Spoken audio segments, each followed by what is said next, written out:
જીપીનો road જ્યારે આવડું આ ડિમોલેશન કર્યું ત્યારે કમિશનરશ્રીએ એમ કીધું હતું કે આ રોડ અમે 8 જ દિવસની અંદર સીધું આમ પાડતા જાઉં, પાછળ અમે રોડ બનાવતા જાઉં. એને બદલે 3 મહિના વીતી ગયા હોવા છતાં આજની તારીખમાં કમિશનર સાહેબ અહીંયા આવડોઈ આ ડિમોલેશન કર્યું અને પછી જેને કામ સોંપ્યું છે એ ખાડા કરીને 20 થી 25 દિવસ ત્યાં ખાડા કરીને વયા ગયા છે. એ ખાડાનું કામ હજી પૂરું નથી કરવું.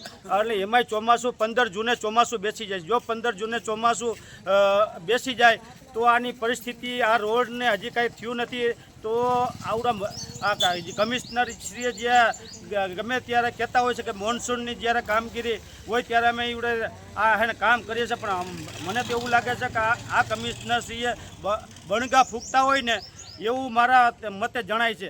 અને અમે તો એ કહી છે કે જો આવડું આ ચોમાસા પહેલાં આવડું આ રોડનું કામ નથી થયું, ટીપી રોડનું કામ નથી થયું તો અમે 4 કોર્પોરેટો વિસ્તારના લોકોને સાથે રાખીને મહાનગરપાલિકાનો ઘેરાવ કરશું.